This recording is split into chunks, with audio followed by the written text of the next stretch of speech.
Ipinapatupad na ng Metropolitan Manila Development Authority ang bagong sistema sa traffic lights sa mga pangunahing intersections sa Metro Manila. Sa ilalim po yan, wala ng mga timer sa mga stoplight at nakadepende na sa sensors kung gaano katagal nakastop o nakago.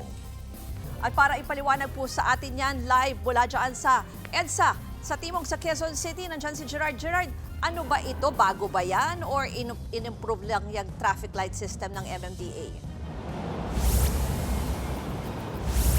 Alam mo, Ruth, baka nga magulat ang maraming motorista dito sa Metro Manila dahil tinanggal na yung mga countdown timers sa mga traffic lights. At iyan ay pinapatupad sa 96 major intersections dito sa Metro Manila. Sa ilalim ng bagong traffic light system o adaptive signaling system, hindi na nito hintayin matapos ang oras na kadalasan ay nakaprogram ng 30 segundo o 1 minuto kung mararamdaman ng sensor sa nakabaon sa lupa na wala ng sasakyan sa kabilang direksyon. Ayon pa sa ehensya, may palatandaan naman kung malapit ng magpula ang traffic light. Kukurap ito ng 5 beses o yung green light kukurap ng 5 beses bago manatili ng 3 segundo sa yellow o warning light at saka tuluyang magpupula.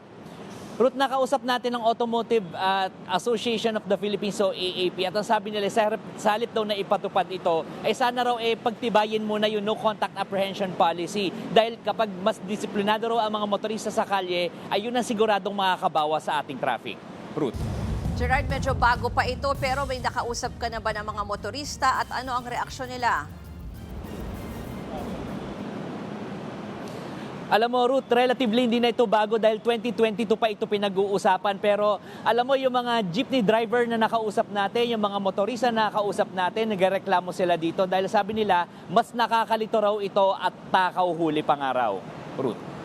Ulitin nga natin ulit, Gerard, kasi di ba yung binabanggit mo, magbiblink yung green light, tapos may yellow light. Alam mo naman, minsan yung yellow light, imbis na di ba, yung mag-slow down ka, hinahabol, no?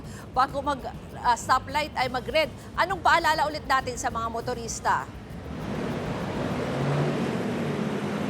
Ruth, paalala lang natin sa mga motorista, no, kung kayo ay nakago, so green light yon at kapag malapit ng mag-stop yan, magbiblink o kukurap ng 5 beses yung green light, tapos itigil yan ng 3 seconds sa yellow light o yung warning light bago mag-red light. So yung pag-blink ay ibig sabihin niya na hindi faster, kundi slow down na tayo at ingat po tayo lagi sa biyahe, mga kapatid. Ruth. Sorry, sa para lang malinaw, pag kunwari hinabol mo yung yellow light, no, violation, considered na violation na ba yan? Paanong diyan? Patakaran diyan? Ruth, ang nababanggit sa atin ng MMDA in the past, kapag yellow light, inabutan ka ng yellow light tapos biglang nag-red light ka doon sa isang intersection, ang alam ko, counted pa yan, hindi siya counted as a violation. So, yun nga, kapag napansin ng ating mga kapatid na naka-warning light na, naka-yellow light na, itrato na nila ito bilang stop para hindi na tayo mahuli pa doon sa intersection. Ruth. Yan po ang Express Report ni Gerard de la Peña. Mga kapatid, Ruth Cabalpo, para sa mabilis na pasada ng mga balitang dapat niyong malaman, mag-follow at mag-subscribe sa social media pages ng News 5.